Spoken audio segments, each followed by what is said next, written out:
Maronna sta chiesella abbandonata, senza un sciore e una cannella annanza, senza un diadema, senza un brillante, senza un fili perla, senza niente.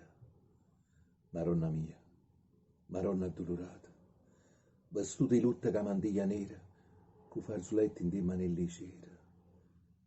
Maronna malinconica, pezzente. Tu pare mamma mia risuscitata, nonna Maronna, e capricciò mi piglia l'ardire di parlare con mano figlia. Mio figlio me lamenta, con mallata, che parla con una mamma sconsolata, che in fronte porta scritto ogni dormiente. Come tu porti in sto cuore argento, si sette spade, sette stilettate, sette dolore. E per Gesù innocente, tuo figlio tu è più santo di tutti i santi. E io birbante di birbante, quant'altra volta ti ho pugnalata, quant'altra volta tutta questa gente che più non sa che io ti vorrei Dio, con stesso sangue freddo che tengo io, senza tremare una coltellata. Ma come?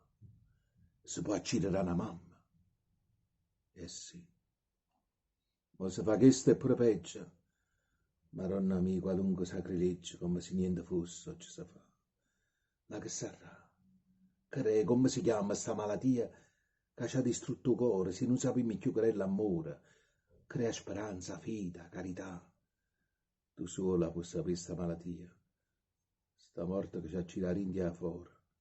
Tu, solamente tu, se c'è speranza ancora, un cuore nuovo ambiente ci può dare. Pigliaci un braccio a te, Maronna mia, pigliaci un braccio mondo malamente e dacci una tuo cuore, nata mente. Dacci paura di Dio, dacci pietà. Perdonici stamana, si t'ha fonnerito a sto cuore nata coltellata.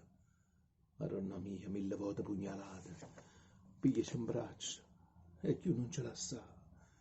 E cantaci a cosina, nonna. Facci rumire in queste braccia sante, facci tornare a ognuno per istante. E chi innocente poi, Maronna mia, facci sciatà.